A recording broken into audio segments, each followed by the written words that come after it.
Je suis au Centre des sciences de Montréal et qui, malgré ses portes closes, présentement prépare d'autres expériences. C'est le temps de faire des tests même scientifiques. Donc, dans le cadre de la cellule Prisme, qui est avec le Musée des Beaux-Arts de Montréal, il y a plusieurs interactifs qui ont été installés, notamment avec MySmart Journey, mais aussi avec Automata. Alors, on va voir l'expérimentation qui a été faite ici. Donc, il faut savoir à la base ici qu'on a une des machines les plus populaires du Centre des sciences. C'est une machine qui fait des bulles. Donc, on peut faire des bulles de tout ça. On peut souffler aussi pour les faire. Et ainsi de suite. Et les enfants, bon, mais souvent font la file. Moi, je me rappelle quand j'étais venue ici, j'avais attendu, je faisais la file. Bon, qu'est-ce qu'on fait pour animer le lieu en attendant plutôt qu'avoir un simple attroupement? Comment on fait pour pouvoir créer de l'expérience sans contact? Donc, on a plusieurs choses. On a ici des bulles au plancher qu'on va essayer dans 2 secondes. Et plus loin, ici, on a un mur interactif aussi. Donc, on va les regarder et un code QR pour un complément d'information. Donc, essayons les bulles. Donc, quand je touche sur les bulles, elles grossissent jusqu'à exploser. Donc, avec mes pieds. Donc, on a vu les enfants continuer, jouer avec ça. C'est un peu addictif parce qu'à chaque fois, on se demande comment elle va écraser, à quel point je peux la grossir. Oh! Elle n'est pas encore explosée. Puis elle explose comme si c'était un feu d'artifice. La même chose, si je suis en train de reluquer, en train d'espérer pouvoir utiliser la machine, puis j'attends patiemment mon tour, ben il y a ici un mur interactif où mon corps vient changer l'interaction. Donc, ça c'est fait avec une Kinect, donc qui reconnaît mes mouvements, puis mon corps va venir influencer le mouvement des bulles, OK?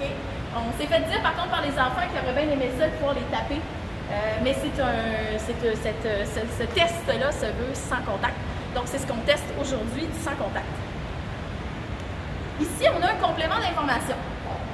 Il y a beaucoup de façons d'intégrer le code QR. OK? On va montrer cette façon-là, puis après ça, je vais parler des différentes interactions possibles. Donc, ici, je vais scanner le code QR. Et j'ai plusieurs choix. On m'explique, bon, qu'est-ce que j'aimerais faire? Si je veux, mettons, je peux faire bouger des bulles, tester mes connaissances ou me prendre en photo. Bon, ça, c'est un prototype. Il va y avoir des images là, qui vont apparaître dans la semaine à venir.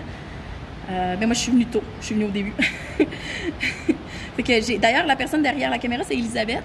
Bonjour! Fait que c'est Elisabeth qui a elle-même monté cette application-là. Donc ici, elle t'explique comment les différentes interactions qu'on peut faire avec les bulles. Si moi, je peux monter l'application, tout le monde peut faire ça.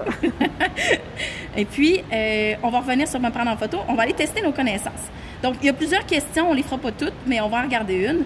Vrai ou faux, les bulles sont rondes parce qu'en soufflant, on fait une forme O avec notre bouche. Donc, là, il y avait tout à l'heure dans le test, les filles ont dit « Ah ouais, si je fais un A, ça fait-tu des bulles en triangle? » Donc, moi, je pense que c'est faux. Je pense que... Ah, ben j'avais raison. Les bulles ont une forme sphérique parce que c'est une forme naturellement stable qui nécessite moins d'énergie pour se former avec l'eau et le savon. Donc ici, on va avoir une espèce de petite gif animée là, avec une bulle bien ronde là, pour venir donner un petit peu, tu sais, pour venir que ce soit plaisant pour les yeux. Les bulles de savon peuvent mesurer plus d'1 mètre. Ah non, je pense pas, c'est gros en maudit ça. Non, non, non, c'est pas la bonne chose. Ben coudonc, c'est vrai. Et voici qu'est-ce qu'il faut que tu fasses comme recette pour pouvoir en faire des grosses comme ça. Et là, ben là, tu sais, donc ça explique. Donc la maman nous a dit, ben moi j'aurais fait un screenshot pour pouvoir m'en rappeler pour pouvoir revenir plus tard. Et on va en reparler de ça, comment on peut apporter ces contenus-là à la maison. Donc on a une série de contenus comme ça qui sont super intéressants. Est-ce que je peux faire des bulles dans les bulles? C'est vrai, je peux en faire. Et là, on a une vidéo qui a été tournée ici même au Centre des sciences qui est super intéressant, où on voit finalement... Celle-ci va pousser l'air dans la première, l'obligeant à grossir et à reprendre l'espace qu'elle a perdu.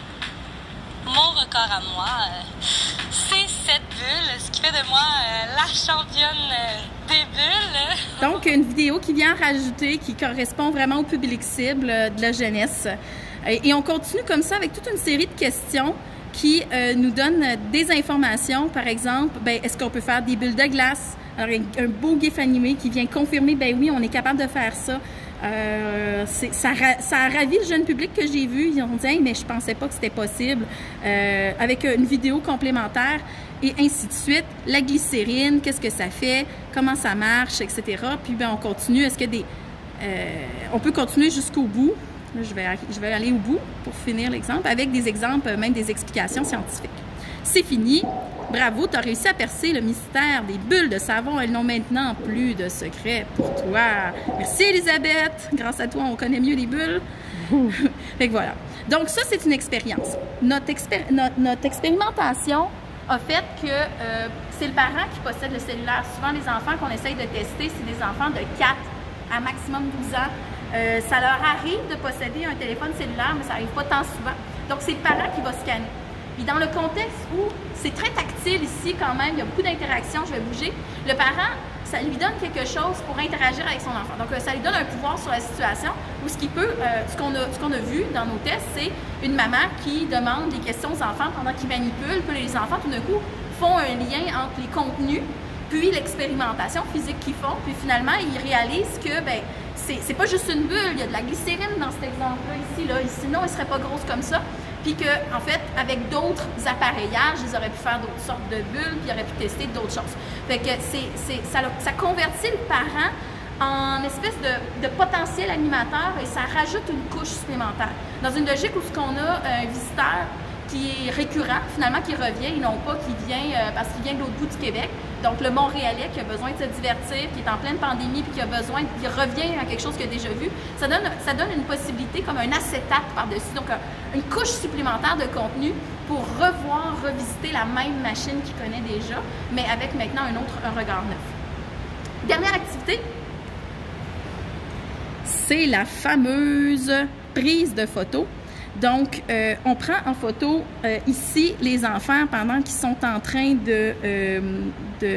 là, ici, on a un iPhone, donc ça nous invite à partir la photo. Normalement, on a une espèce de petite gribouille, un petit enfant en train d'être super content d'essayer de faire des bulles, puis de souffler, puis tout ça. Et là, quand on prend la photo, là, il n'y a pas d'enfant pour la photo, mais je vais utiliser la photo. Et ça l'a bien plu là, aux jeunes publics qui étaient là. Ils vont pouvoir rajouter ils rajoutent des éléments graphiques, par exemple. Donc ici, ils peuvent se mettre des lunettes. Mettons qu'on aurait un enfant qui serait ici, on peut mettre des petites lunettes. On peut rajouter, bon, ici, on a de l'ADN, on est dans le sens des sciences, fait qu'on peut rajouter de l'ADN, rajouter plus de bulles. Tiens, j'ai vraiment envie d'avoir beaucoup de bulles, fait que je rajoute de la bulle. J'en mets encore ici. Hop, j'en ai partout. Donc, il y avait vraiment là puis ici, on a une éprouvette. C'est super. Je conserve cette photo-là. Et là, ça fait une photo où est-ce que je peux... c'est une photo qui est souvenir. C'est aussi une photo que je peux partager donc aux autres. Donc, quand même, on voit là, tu sais... c'est une photo avec le logo des Sciences de Montréal, la personnalisation fait par la famille.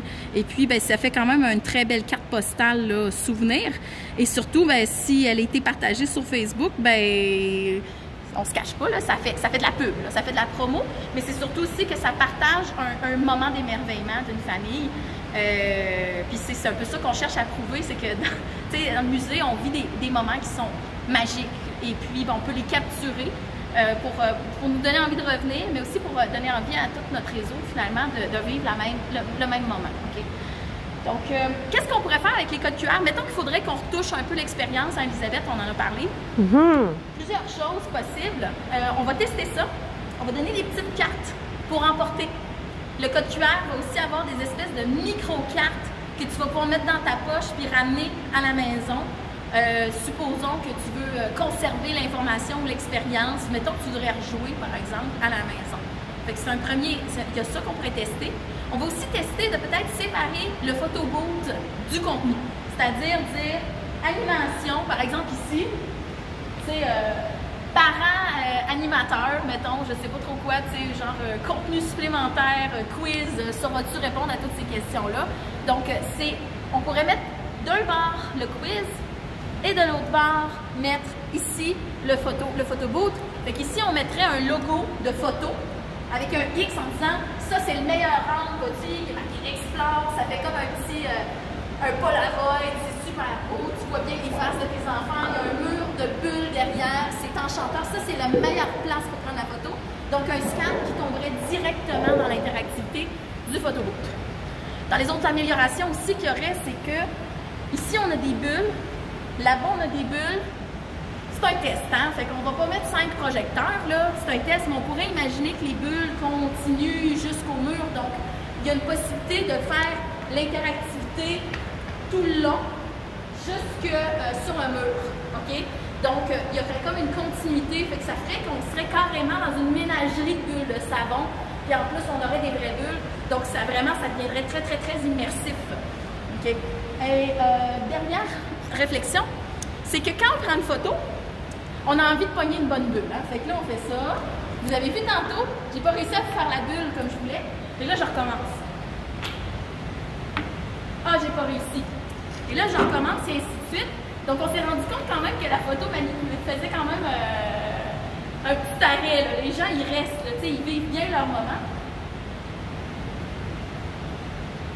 Ce sera pas pour cette vidéo aussi, mais on est capable de faire des bulles qui s'envolent même. C'est super cool. Donc, peut-être qu'une idée, ça serait de faire plutôt une expérience d'attente qui serait juste à côté, qui aurait un environnement, peut-être justement, le mur, le ci, ça, mais qui finalement, ça servirait d'attente, mais qui ne viendrait pas comme monopoliser l'espace de la machine.